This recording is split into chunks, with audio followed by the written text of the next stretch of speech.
నమస్కారం కృష్ణారావు. నమస్కారం. మళ్ళీ ఈ వారాంతపు సమీక్ష గురించి మనం ప్రతివారం మాట్లాడుకున్నట్టే ఇప్పుడు అంతర్జాతీయ విషయాల్లో ప్రపంచంలో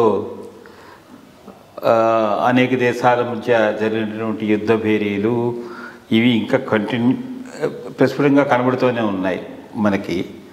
అయితే ఈ కొత్త సంవత్సరం వచ్చిన తర్వాత మనకి రెండు ముఖ్యమైన విషయాలు అంతర్జాతీయంగా చూసుకున్నట్లయితే అమెరికా అధ్యక్ష పదవి ఆ ఎన్నికలు అంటే మన ప్రపంచాన్ని అంతా ఏ విధంగా ప్రభావితం చేస్తాయని మనం ఇదివరలో మాట్లాడుకున్నాము.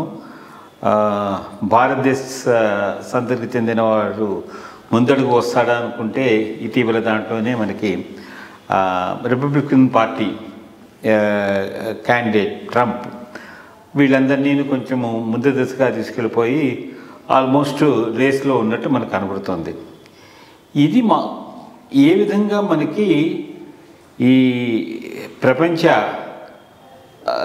వివిధ దేశాల మధ్య సంబంధాలు అలాగే ప్రపంచ శాంతికి ఏ విధంగా తోడ్పడుతుంది అంటే ఆయన పరిపాలనా సమయంలో అమెరికా ఆర్థిక వ్యవస్థ చాలా బూడిదొడుగుకి లోనైంది. సో ఆయనే కనుక మళ్ళీ అమెరికా అధ్యక్ష పదవి పొందితే అసలు సత్సంబంధాలు ఎట్లా ఉంటాయి ప్రపంచ లోపల దేశాల మధ్య, ముఖ్యంగా భారతదేశంతో మళ్ళీ ఆయన సంబంధాలు ఎట్లా ఉంటాయి. అట్లాగే అప్పుడు అనేక మంది విద్యార్థులు కానీ భారతీయులు కానీ వాళ్ళ వీసాలు కోల్పోవడం, ఒక విధంగా అన్ఎంప్లాయ్మెంట్ ఇవన్నీ రావడం అనేది చూసుకున్నాం. సో దీని మీద మీ అభిప్రాయం అవుతుంది? ఒకటి, దీంట్లో వివేక్ రామస్వామి రేస్ నుంచి ఎలిమినేట్ చేయబట్టం అది 4th ప్లేస్లో. బికాస్ ట్రంప్ ఫస్ట్ ఉన్నాడు, సెకండ్ డి శాంటస్ అనేవాడు, ఆ పైన నిక్కీ హ్యాలీ, ఆ పైన రామస్వామి తనే తప్పుకున్నాడు. బట్ ఆ మొత్తం డిబేట్ నడిచిన విధానం కొంతవరకు అమెరికా దేశం ఇన్ని మాటలు చెప్పినప్పటికీ essentially basically white Anglo Saxon country అనేది బాగా అర్థమవుతున్నది. ఎందుకంటే ప్రతి చోట అతన్ని హిందూ ఐడెంటిటీ గురించి చాలా చాలా ప్రశ్నలు వేశారు, ఎక్స్ప్లెయిన్ చేసుకోవాల్సి వచ్చింది దాని గురించి. అయినప్పటికీ how I am good enough to hold this post of president of America అనే దానికి చాలా చేసుకోవాల్సి వచ్చింది. అప్పుడు చెప్పుకుంటూ ఉండేవాళ్ళు, ఎవరైనా అంటే అమెరికా ప్రెసిడెంట్ కావాలంటే హీ హ్యాస్ టు బే వాస్ప్ అంటే వైట్ ఆంగ్లో సాక్సన్ అయి ఉండాలి, ప్రొటెస్టెంట్ అయి ఉండాలి. Only white Anglo Saxon Protestant can only become American president అని. మొట్టమొదటి exception of course Kennedy Catholic, Irish Catholic అయినాడు. ఇప్పుడున్న వాడితను కూడా క్యాథలిక్, ఎవరు బైడెన్ కూడా క్యాథలిక్కే. But biggest exception of course Obama బ్లాక్ను అంగీకరించారు, వచ్చాడు, 2 టర్మ్స్ చేశాడు, అది గొప్ప విషయం. బట్ ఇంకా ఒక హిందూ ప్రెసిడెంట్కు ఇంకా అమెరికా ప్రిపేర్ అయ్యిందని నేను అనుకోను. అందుకనే అతను ఎలిమినేట్ అయిపోయినాడు. సరే, మనం ట్రంప్ దగ్గరికి వచ్చామంటే అన్ప్రెడిక్టబుల్ క్యారెక్టర్. బేసికలీ ఎవరైనా ప్రెడిక్టబుల్గా ఉంటారు. ట్రంప్లో ఉన్న గొప్పతనం ఏంటంటే అన్ప్రెడిక్టబిలిటీయే దేశానికి మంచి చేస్తుంది, చెడు కూడా చేస్తుంది అమెరికాలో. యాక్చువల్గా last elections time I think 2019 అనుకుంటా, 2019లో ఫిబ్రవరిలో ఇండియాకు వచ్చాడు. ఫిబ్రవరిలో ఇండియాకు వచ్చేటప్పటి అతని రేటింగ్ ఎట్లా ఉందంటే ఇట్స్ ఓన్లీ ఫార్మాలిటీ. నవంబర్లో గెలిచిపోతాడని అనుకున్నాను, ప్రతివాడు అనుకున్నాడు గెలిచిపోతాడని. అప్పుడు వచ్చాడు బ్రహ్మాండంగా, వీ హ్యాడ్ ఢిల్లీ, ఆగ్రా, ఇవన్నీ వెళ్ళి వచ్చాడు. బిగ్ షో, అహ్మదాబాద్లో పెద్ద షో అయింది, బాగానే ఉండింది. But suddenly actually that's the turning point. ఫిబ్రవరి వచ్చాడు, వెళ్ళిపోయినాడు. మార్చి, ఏప్రిల్ నుంచి కోవిడ్ మొదలైంది. కోవిడ్ దెబ్బ బాగా కొట్టింది, ఓడిపోయినాడు. ఓడిపోతే యాక్సెప్ట్ చేసి ఉండాల్సింది, చేయకుండా ఆ క్యాపిటల్ హిల్ మీద అటాక్ చేయటం. కొద్దిగా తెలివి కలవాడైతే చేసే వాళ్ళని చేయించి వీడు డిసోసియేట్ అయి ఖండించున్నా అది వర్కంగా ఉంటుంది.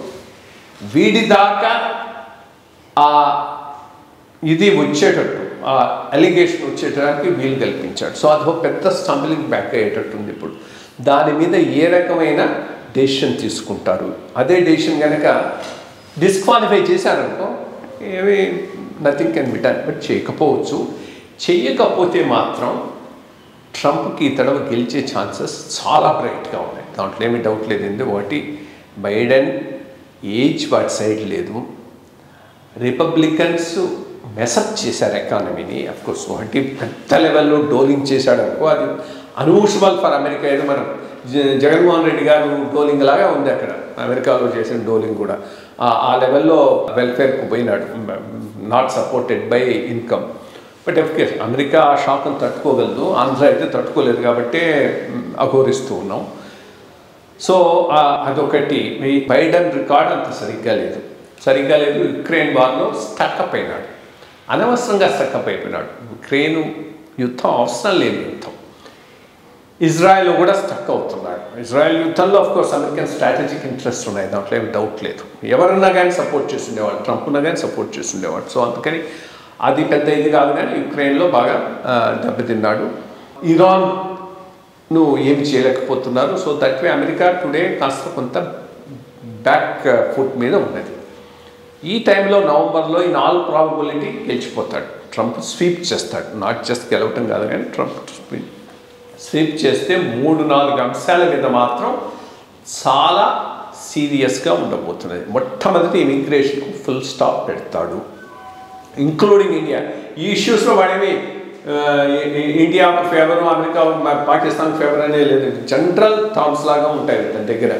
ఎందుకనంటే ఇక్కడికి వచ్చే ముందో ఇక్కడి నుంచి వెళ్ళిన వెంటనే మన మీద కూడా ఇది పెట్టేస్తానన్నాడు. ఏం పెట్టేస్తానన్నాడు? ఈ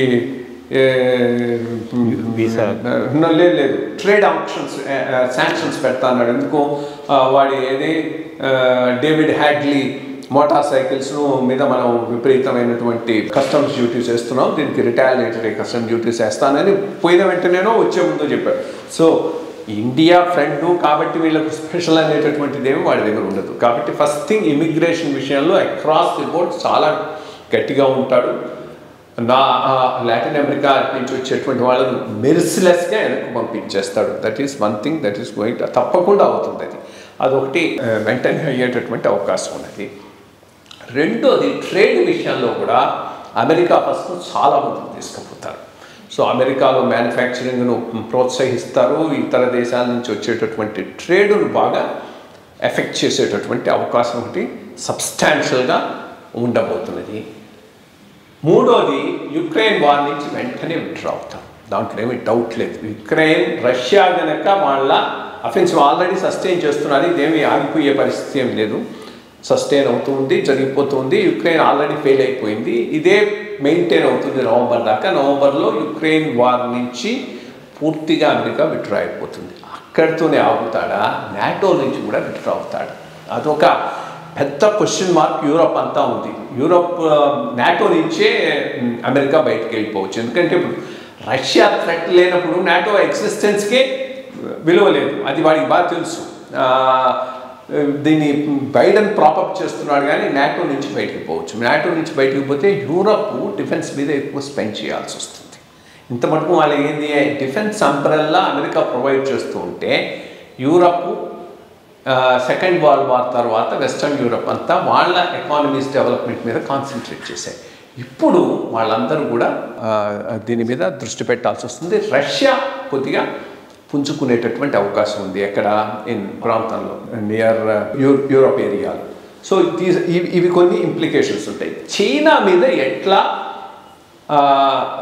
అవుతాడు అనేది కాస్త క్వశ్చన్ మార్క్, చెప్పలేము. ఎందుకంటే అదే మెవరిక్, ఏం చేస్తాడనేది ఎవరికి తెలియదు. సడన్గా ఎకానమిస్ట్ వాడు తమాషగా రాశాడు, వాటి పక్కన కూర్చొని ఓకే మా గూడ్స్కి ఎక్కువ యాక్సెస్ ఇవ్వు, మాతో ఎక్కువ బిజినెస్ చెయ్యి, తైవాన్ తీసేసుకోవాలన్నా అనేటటువంటి వాడు. Taiwan policy is an important policy ఈరోజు చైనాకు. సో అది ఒకటి పెద్ద ఏం చేస్తాడనేది చెప్పలేదు. బట్ మొత్తం మీద ఐ థింక్ చైనా ఒకటి కొద్దిగా మొండోడంటే అందరూ భయపడతారు. వాడు ట్రంప్ వస్తున్నాడంటేనే మిగిలిన వాళ్ళందరూ భయపడతారు. ఇస్లామిక్ కంట్రీస్ మీద మెర్సిలెస్గా పోతాడు. బికాస్ ఆ ఇస్లామిక్ ఎక్స్ట్రీమిజం ఈజ్ సంథింగ్ వాడు టాలరేట్ చేయడు, చేసే టైప్ కాదు. సో ఐసిస్, ఇరాక్ వీటి మీద, ఇరాన్ వీటి మీద చాలా చాలా తీవ్రంగా కాన్సన్ట్రేట్ చేయొచ్చు.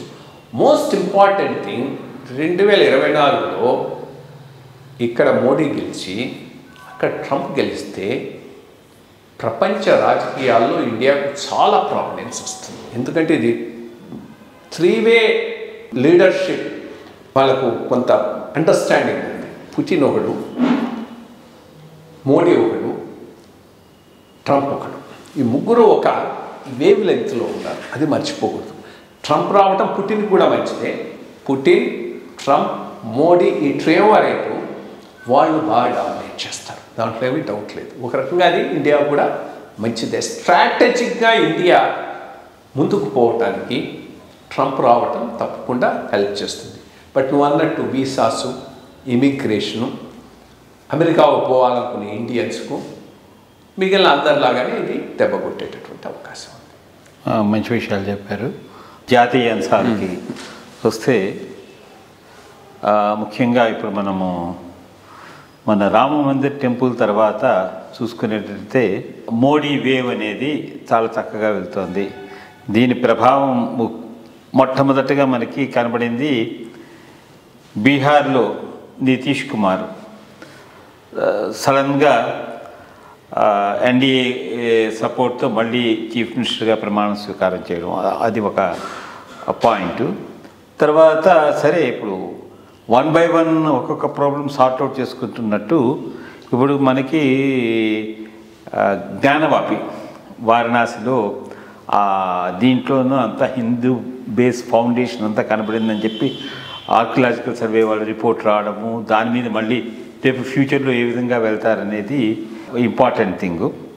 తర్వాత నెక్స్ట్ కూడా చూసుకుంటే మనం లాస్ట్ టైం మనం డిస్కస్ చేసాము, ఈ పొలిటికల్ కూటమి నుంచి మరి వెస్ట్ బెంగాల్లో మమతా బెనర్జీ వెళ్ళిపోయిందంటున్నారు, మళ్ళీ వస్తుందని మళ్ళీ ఇంకో స్టేట్మెంట్ వచ్చింది. అట్లాగే ఢిల్లీలో కూడాను కేజ్రీవాల్ వీళ్ళందరూ అసోసియేట్ కావట్లేదని ఎవరికి వాళ్ళు భావ ప్రకటన ఈజీగా చేస్తూ ఉన్నారు. ఈ వీటి మీద చిన్న సమీక్ష చేసుకుంటే మొట్టమొదట నితీష్ కుమార్ది బేసిక్గా ఎందుకు బయటకు వచ్చాడంటే కాస్ట్ సెన్సెస్ ఫెయిల్ అయింది, రామ మందిరం సక్సెస్ అయింది. ఇప్పుడు వీళ్ళంతా ఇది ఒక బ్యాచ్ హిందూ కమ్యూనిటీలో డివిజన్ తెచ్చి దాని ద్వారా లబ్ధి పొందాలి అనేటటువంటి బ్యాచ్ ఈ లలూ ప్రసాద్ యాదవ్, నితీష్ కుమారు, అఖిలేష్ యాదవ్, ఈ బ్యాచ్ అంతా దానికోసమే ట్రై చేస్తూ ఉంటారు. ఎప్పుడైతే బీజేపీ బలపడుతూ ఉందో కాస్ట్ సెన్సస్ అనే ఒక కార్డు తీసుకొచ్చి దాని ద్వారా హిందువులను డివైడ్ చేసి లబ్ధి పొందుదాం అనేటటువంటి ఉద్దేశంతో ఇటు నుంచి అటుకుపోయి లాలూ ప్రసాద్ వాళ్ళతో కలిసి కాస్ట్ సర్వే మొట్టమొదట మొదలుపెట్టినవాడు బీహార్లో నితీష్ కుమార్. బట్ దీనికి కౌంటర్గా బీజేపీ అసలు as a matter of principle sub caste reservation, OBC reservation, so that ఇది కేవలం కొంతమంది తీసేసుకుంటే అందరికీ వచ్చేటట్టుగా దానికి సమాయత్తమై ఉన్నది చేస్తున్నారు. అంటే వాళ్ళు ఎంతసేపటికి సోషల్ జస్టిస్ విషయంలో వీళ్ళకన్నా ఏమి తగ్గరు. బీజేపీ సోషల్ జస్టిస్ చేస్తూ అట్టడుగు వర్గాలకు ఎంత సహాయం చేయగలమో చేస్తూ బట్ కాన్ఫ్లిక్ట్ కాకుండా హార్మోనియస్గా ముందుకు తీసుకుపోదాం అనేది వాళ్ళది. వీళ్ళది ఎంతసేపటికి కాన్ఫ్లిక్ట్ మీద సర్వైవ్ అవుదాం, ఓట్ బ్యాంక్స్ క్రియేట్ చేసుకుందాం, ఎక్స్ప్లాయిట్ చేద్దాం అనేది వీళ్ళ ఉద్దేశం.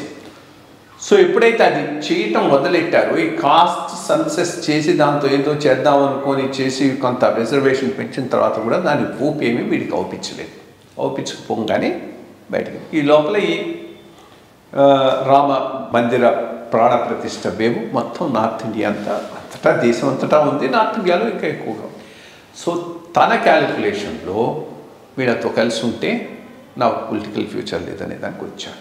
బట్ ఇప్పుడు ఒకటే బీజేపీ ఇప్పుడు మళ్ళీ అతన్ని తీసుకోవటం ఎంతవరకు బీజేపీకి ప్లస్ అనేది చూసుకోవాలి.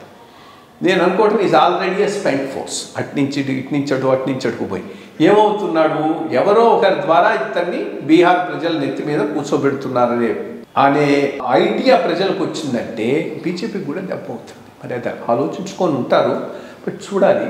బట్ అదొక పెద్ద మేజర్ ఇష్యూ కావచ్చు. అంటే హింసలు పెద్దగా కొత్తగా తీసుకొని వచ్చేటటువంటి జనాలు ఉండకపోవచ్చు, ఆర్ ఓటింగ్ తీసుకొచ్చేది కొంతవరకు నష్టం ఏమైనా చేస్తాడనేది కూడా ఆలోచించుకోవాల్సిన అవసరం అయితే బీజేపీకి దీని మీద ఆధారపడింది. వీటన్నిటినీ మించిన master stroke BJP Karpoori Thakur గారికి భారత రత్న ఇవ్వటం. ఇప్పుడు ఒక తరం వీళ్ళందరూ ఐడియాలజీకి కట్టుబడిన తరం. అందుకనే కర్పూరి ఠాకూర్ తన పిల్లలను తీసుకొచ్చి రాజకీయాలు దింపలేదు, తన తర్వాత వాళ్ళు ఉండాలని అనలేదు. లాలూ ప్రసాద్ యాదవ్ వీళ్ళది అది కాదు, ములాయం సింగ్ యాదవ్, అఖిలేష్ యాదవ్ ఇవన్నీ పర్సనాలిటీ బేస్డ్ వాళ్ళ వారసత్వాలు. నేను అంటూ ఉంటాను ఆంధ్ర గురించి, కుల కుటుంబ వారసత్వ రాజకీయాలకు కట్టుబడినటువంటి వాళ్ళు. వీళ్ళని ఇగ్నోర్ చేస్తూ కర్పూరి ఠాకూర్కు భారతరత్న ఇవ్వటంతో అసలు ఆ థాటే చాలా గొప్ప థాట్. సో అది కొంతవరకు ఈ డివిజివ్ కాస్ట్ ఫోర్సెస్, నేను అనేది empowering caste forces is always welcome, but divisive caste ఫోర్సెస్ను మాత్రం దేశంలో తరిమి కొట్టాల్సిన అవసరం ఉంది. అదొకటి అయిపోయింది. వీటన్నిటి ప్రభావమే నితీష్ ఈరోజు బయటికి పోవటం. బట్ ఐ థింక్ రాజకీయంగా కూడా అతని చరమ దశకు వచ్చేసాడు. 2014లో ఈ మొత్తం ఈ లూటినస్ మీడియా వీళ్ళకి ఎప్పుడు ఇన్స్టెబిలిటీ ఉండాలని చూసుకుంటూ ఉంటారు. ఈ జర్నలిస్ట్ అంత ఇన్స్టెబిలిటీ ఉంటే వాళ్ళకి కావాల్సిన బెనిఫిట్లు ప్రైమ్ మినిస్టర్ నుంచి పొందవచ్చు. అప్పుడు బీజేపీకి కనుక ఫుల్ మెజారిటీ రాకపోతే నితీష్ కుమార్ను ప్రొజెక్ట్ చేయడం మొదలెట్టారు as an NDA candidate, కోalition candidate. But lucky దేశానికి మంచి అయింది, బీజేపీకి ఫుల్ మెజారిటీ రావడంతో వెనక్కుపోయినాడు. మళ్ళీ 2019లో కూడా అట్లాగే తయారైనాడు. అప్పుడు వరకు కుదరలేదు. ఇప్పుడు ఇంకా ఛాన్స్ లేదు. మళ్ళా అయ్యేటప్పటికీ బీజేపీ రావడం మొరాల్ సడన్గా అనిపిస్తున్నది. కాబట్టి లోక్సభ ఎలక్షన్లు అయిన తర్వాత బీహార్లో పెద్ద మార్పు ఉండబోతుంది. ఇక ఎన్డీఏ వెస్ట్ బెంగాల్లో ఏంది, బీహార్లో ఏంది, యూపీలో ఏంది అంటే ఇక్కడ first point existential problems. Congress ఎదిగితే ఎవరికి మైనస్? వెస్ట్ బెంగాల్లో కాంగ్రెస్ ఎదిగితే బీజేపీకి మైనస్ కాదు. కాంగ్రెస్ ఎంత ఎదిగితే మమతా బెనర్జీకి అంత మైనస్. బీహార్లో కాంగ్రెస్ ఎదిగితే బీజేపీకి మైనస్ కాదు, లాలూ ప్రసాద్ యాదవ్కు మైనస్. యూపీలో కాంగ్రెస్ ఎదిగితే అఖిలేష్ యాదవ్కు మైనస్. కాంగ్రెస్ కన్సాలిడేట్ అయిందంటే మైనారిటీ ఓట్ అంతా కాంగ్రెస్కు పోతుంది. మైనారిటీ ఓట్ అంతా కాంగ్రెస్కు పోతే వీళ్ళు ఆ రాష్ట్రాల్లో జస్ట్ ఇర్రెలవెంట్ అయిపోతారు. అందుకని కాంగ్రెస్ ఎదగటం ఏ రాజకీయ పార్టీకి, రీజనల్ పార్టీకి ఇష్టం లేదు. ఆ పాయింట్ మీదనే ఎక్కడ కూడా వాళ్ళకు పొతకటం లేదు. ఎంతసేపు బీజేపీని కొట్టాలి అని దగ్గరికి రాని ప్రయత్నిస్తారు, కానీ కొట్టే ప్రాసెస్లో మేమే పోతామేమో అనేటువంటి బాధ ఒకటి కంటిన్యూస్గా ఉంటూ ఉంటుంది. కాబట్టి దీనివల్ల ఇండియా సక్సెస్ అయ్యే అవకాశమే లేదు, బ్రేకప్ అవుతుంది. మోస్ట్ ఇంపార్టెంట్లీ కాంగ్రెస్ కూడా ఒక బిగ్గర్ రీజనల్ పార్టీ అయింది. కాంగ్రెస్కు ఇప్పుడు ఎక్కడే ఉన్నది? ఒకటి కర్ణాటక, మహారాష్ట్ర, రాజస్థాను, దెన్ ఛత్తీస్గఢ్, మధ్యప్రదేశ్. ఈ 5 స్టేట్స్, అంతకు మించి లేదు. ఈ ఎన్నికలలో ఇక్కడ కనుక పుంజుకోలేకపోయింది అంటే, బీజేపీ కనుక స్వీప్ చేసిందంటే కాంగ్రెస్ ఇంకా కష్టం. అంటే ఎంత 30-40లో ఇంకా సెటిల్ అయిపోయినారంటే ఇంకా that will finish off Congress also. ఇది బ్రాడ్గా political scenario at the central level ఎలక్షన్ల ముందు. ఇక జ్ఞానవాపి మాస్టర్ గురించి అంటే ఎంత క్రూరుడో వాడు, ఔరంగజేబ్ అనేటటువంటి వాడు, వీటిని బట్టి తెలుస్తుంది. వాడి క్రూరత్వం లిమిట్లెస్. ఇదిగో ఎవరో తోలుతున్నది అమెరికాలో ఆడే టస్కియనో ఇదనో ఏవేవో చేసి కొత్తగా వాళ్ళని they are trying to show him as a saint. But వాడిలో ఎట్లాంటి మంచితనం లేనటువంటి క్రూరుడు. ఎంత క్రూరుడు అంటే ఢిల్లీలో అంతకుముందు ఎప్పుడూ లేనిది, మిగిలిన మొఘల్ రూలర్స్ అందరూ ఎప్పుడో వదిలేసినటువంటి జిజియాను వీటి మళ్ళీ తీసుకొచ్చి ప్రవేశపెట్టాడు. జిజియా వేస్తూ దానికి పెద్ద రివోల్ట్ వచ్చింది ఢిల్లీలో.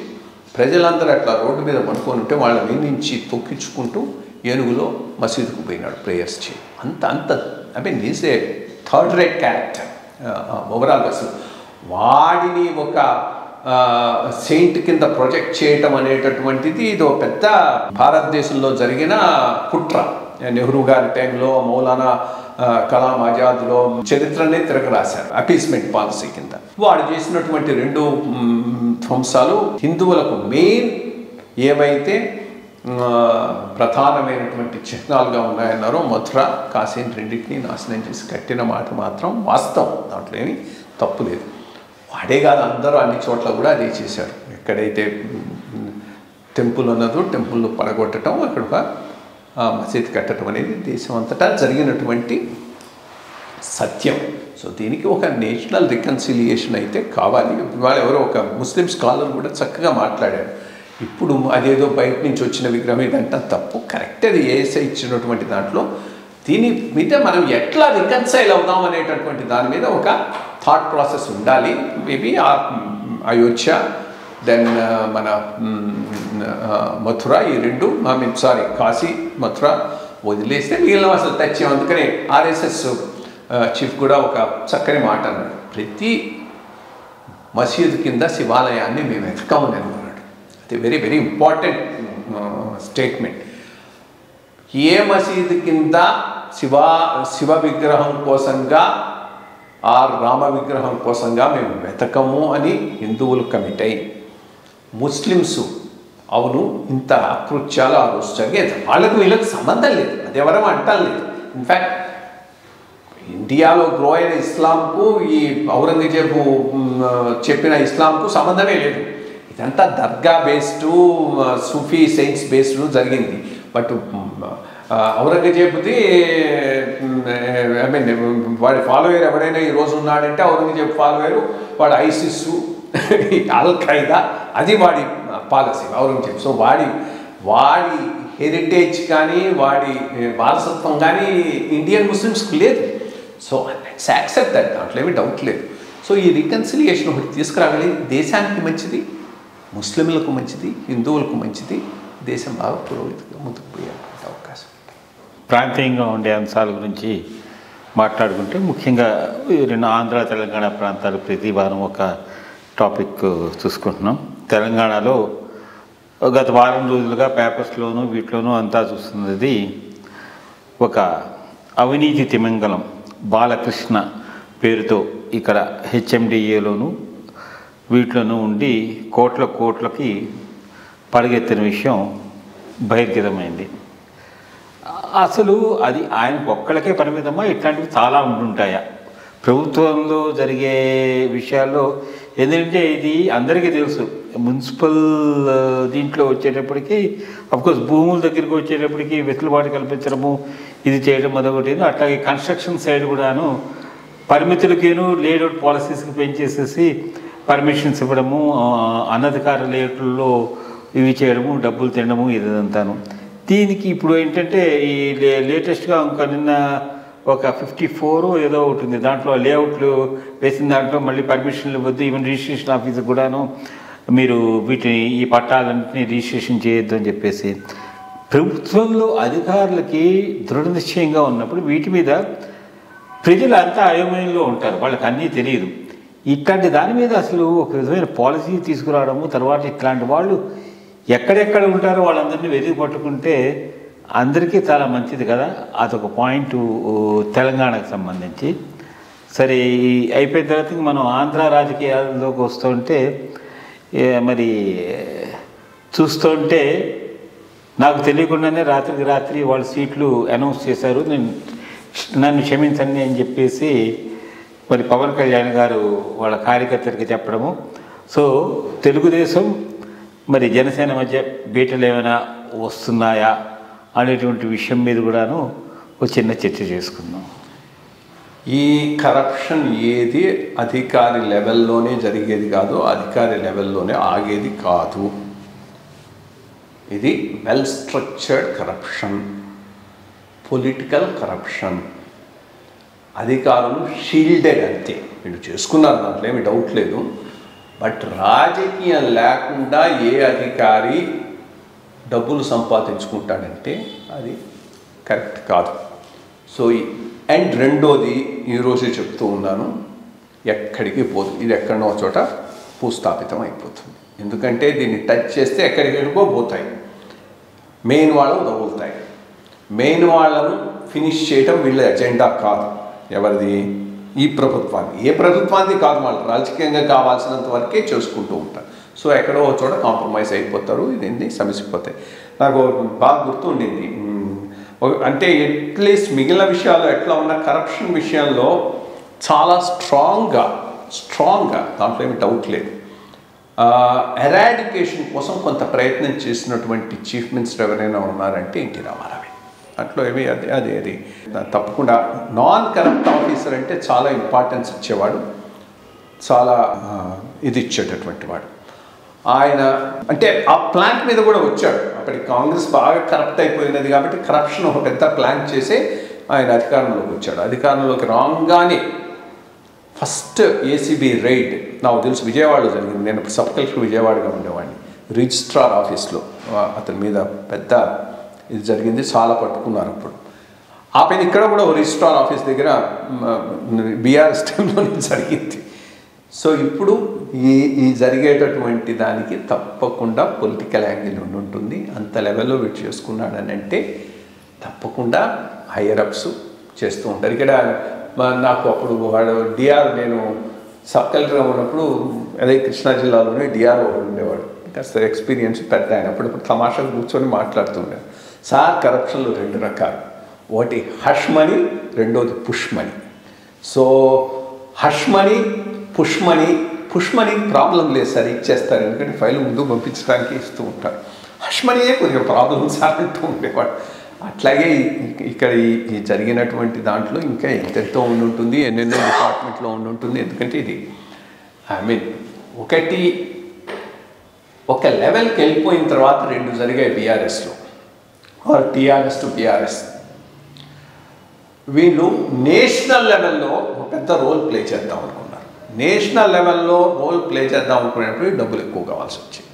సో అదొక కరప్షన్ పెరిగిపోయింది. ఇన్ఫ్యాక్ట్ చాలా ఇదిగా చెప్తాను, 1977 తర్వాత మిసెస్ గాంధీ ఓడిపోయింది కదా, ఓడిపోయి మళ్ళా 80కి she came back to power. ఆ మధ్యకాలంలో మొత్తం ఇండియాలో ఒక ఆంధ్రప్రదేశ్లోనే కాంగ్రెస్ గవర్నమెంట్ ఉండేది, చెన్నారెడ్డి చీఫ్ మినిస్టర్. 1980లో మిసెస్ గాంధీ గెలిచేటప్పటికీ ఆ ఫైనాన్సింగ్ అంతా ఆంధ్ర నుంచి జరిగింది. ఆంధ్ర అప్పుడు చెన్నారెడ్డికి చాలా పెద్ద చెడ్డ పేరు వచ్చింది, మోస్ట్ కరప్ట్ చీఫ్ మినిస్టర్ అని పేరు వచ్చింది. చందారెడ్డి అని పేరు వచ్చింది, చాలా డిపార్ట్మెంట్స్ నుంచి. సో అప్పుడప్పుడు he can be very open. ఎవరో క్వశ్చన్ అడిగితే it's generally told that the highest corruption is in Andhra. అంటే who fed the election fund of the whole of India for Congress? It's only Andhra Pradesh అని అన్నాడు. సో ఎప్పుడైతే TRS BRS అయిందో double demand పెరిగిపోయింది. So దాంతో corruption levels తెలంగాణలో, అప్పుడు ఆంధ్ర, ఆయన చెన్నారెడ్డి ఆంధ్ర, ఇప్పుడు ఈయనది తెలంగాణలో కరప్షన్ లెవెల్స్ విపరీతంగా. రెండోది ఒక రకమైన కాంప్లసెన్సీ వచ్చేసింది కేసీఆర్ గారికి. నన్ను ఎవడు కొట్టలేడు, ఇక్కడ నేను ఏం చేసినా కానీ అడిగేవాడు లేడు, ఎందుకంటే ఈ సెంటిమెంట్లో నేను బాగా ఉన్నాను. బట్ ప్రజలు అన్ని గమనిస్తూ ఉంటారంటానికి ఇది మంచి తార్కాణం. ఆయన చెప్పినటువంటి స్పీచెస్కి అంతకుముందు ఎట్లా చప్పట్లు కొట్టారు, ఇతడు వచ్చి అట్లాంటి స్పీచెస్ చెప్పకపోతే చీపోమన్నారు. సో అదైంది. Congress track record on corruption కూడా చాలా గొప్ప ఏమి కాదు. ఇప్పుడు వీళ్ళ అధికారంలో ఉన్న కరప్షన్ వాసే మేజర్ థింగ్. దాని నుంచి బయటకు వచ్చి ఈరోజు కరప్ట్ అయినటువంటి వాడిని రియల్గానే పనిష్ చేసి ఒక రైట్ పాత్ చూపెడతారంటే నేనైతే అనుకోను. ఇది ఎక్కడో చోట ఆగిపోతుంది. ఇది ఒకటి కాదు, ఇంకా చాలా చోట్ల ఉండి ఉంటాయి హై లెవెల్. ఇంకా చూస్తున్నారు కదా కాళేశ్వరంలో ఎంతెంత బయటకు వస్తుందో. కాళేశ్వరంలో బయటకు రావాలంటే కాళేశ్వరంలో ఉండే కాంట్రాక్టరు అందరికీ ఫైనాన్షియల్ అయి ఉండి ఉంటాడు. సో వాడిని పట్టుకోవడం అంత కష్టం కాదు. అదకపోతే మళ్ళీ కాంగ్రెస్ కూడా తగిలే అవకాశం ఉంటుంది. So we don't know, but I don't think దీనివల్ల పెద్దగా ఏదో అయిపోతుంది వస్తుంది. ప్రతి గవర్నమెంటు చేంజ్ అయినప్పుడు ఇట్లాంటివేవో సెన్సేషనల్ కేసెస్ 2-3 వస్తాయి. ఆ 4 రోజులు దాన్ని పట్టుకొని ప్రెస్ అంతా ఊరేగుతుంది. ఆ పైన అందరూ మర్చిపోతారు. వీడిని మళ్ళీ తీసుకొచ్చి ఎక్కడో ఫోకల్ పాయింట్లో వేసినా నేనేమి ఆశ్చర్యపోయేటటువంటి మనిషిని కాదు. దెన్ అదొకటి. ఆంధ్ర వరకంటే నేను అదే చెప్తూ ఉన్నాను. ఇప్పుడు లాస్ట్ టైం నేను అదే చెప్పాను. ఏదైతే నేను చెప్తున్నానో అదే జరుగుతూ ఉన్నది. ఈయన ఎప్పుడైతే ఇనిషియేటివ్ తీసుకొని చంద్రబాబు నాయుడు గారి దగ్గరికి వెళ్ళి మన ఇద్దరం కలుద్దాం, ఒప్పందం చేసుకుందాం, జగన్తో పోట్లాడదామని తను ఇనిషియేటివ్ తీసుకున్నాడో ఆ రోజే రాజకీయంగా ఈయన వెనక సీట్ తీసేసుకున్నాడు. దాంట్లో ఏమీ డౌట్ లేదు. అక్కడనే స్ట్రాటజిక్గా ముందుకు పోయి ఉంటే ఈయన లివరేజ్ బెటర్గా ఉండేది. ఇప్పుడు ఆ లివరేజ్ తెచ్చుకోవడం కష్టం. ఏదో రాజానగరము ఇక్కడ రాజధాని అనౌన్స్ చేస్తే కాదు. ఇప్పుడు తెలుగుదేశం ఎట్లా బలపడుతూ ఉందంటే జనసేన బీజేపీ పొత్తు లేకుండా కూడా వాళ్ళు గెలవచ్చు. 6 నెలల క్రితం పరిస్థితి అది కాదు. 6 నెలల క్రితం పరిస్థితి జనసేన ఒంటరిగా పోటీ చేసినా, బీజేపీతో కలిసి పోటీ చేసినా తెలుగుదేశం వచ్చే అవకాశమే లేదు. హంగైనా ఉండేది, జగన్మోహన్ రెడ్డి అయినా గెలిచుండేవాడు. అటువంటి పరిస్థితి నుంచి ఇటువంటివి తెచ్చి జనసేనను నాట్ అంత రెలవెంట్ కాకుండా తెలుగుదేశానికి మూత ఇవ్వటం ఆయన చేసుకున్న తప్పే. ఈరోజు నువ్వు ఇక్కడ చేసినా అక్కడ చేసినా ఫైనల్గా ఎక్కువ అడిగాడు ఇవ్వలేకపోయినామని కొలాప్స్ చేసుకుంటే అప్పుడు ఎక్కడికి వెళ్తారు? అప్పుడు ఆన్ యువర్ ఓన్ కంటెస్ట్ చేసే టైము ఉండదు, రిసోర్సెస్ ఉండవు. ఆ రోజు బీజేపీ మళ్ళా కలుస్తామన్నా జాయింట్గా ప్రజల్లోకి పోవటానికి నీకు టైం కూడా ఉండదు. మీరు రాజకీయాలన్నా ఒక 2-3 నెలలు నువ్వు పోవాలి, కలిసి తిరగాలి, కలిసి చేయాలి. అది ఇంత మటుకు మొదలు పెట్టలేదు. సో ఇనవే ఈయన కొద్దిగా అటు ఇటు కాకుండా అడకక్కర్లో పడ్డాడనే నేను అనుకుంటూ ఉన్నాను. ఇప్పుడు ఫైనల్ డెసిషన్ తెలుగుదేశం అసెస్మెంట్ మీద ఆధారపడి ఉంటుంది. తెలుగుదేశం కనుక జనసేన అవసరం లేకుండానే మనం గెలిచే పరిస్థితి ఉన్నది అనుకుంటే ఈ పొత్తుల్లో వాళ్ళు ఎన్ని పేచీలు పెట్టాలో అన్ని పేచీలు పెట్టి బయటికి పంపించడానికే చూస్తారు. బట్ వాళ్ళ ఫైనల్ అసెస్మెంట్లో జనసేన అవసరం అనుకుంటే కొంత ఇవ్వచ్చు. అది కూడా ఇంత ఈయన అనుకుంటున్నంత 50-60 ఇవ్వకపోవచ్చు. బట్ 50-60 ఇవ్వకపోతే జనసేన ఎగ్జిస్టెన్సే కష్టం అవుతుంది. అంతకన్నా తక్కువ ఇచ్చి ఆన్ దేర్ ఓన్ తెలుగుదేశం కనుక నెక్స్ట్ టైం గవర్నమెంట్ ఫామ్ చేస్తే మీరు పెద్ద ఇంపార్టెన్స్ ఇవ్వరు. సో ఇది జరుగుతుంది, చూడాలి ఎటుకుపోతుందో. లెటర్స్ 2 నెలల్లో ఏదో ఒకటి తెలిపోతుంది కదా. మంచి విషయాలు చెప్పారండి. మళ్ళీ వచ్చే వారం మళ్ళీ కలుద్దాం. Thank you.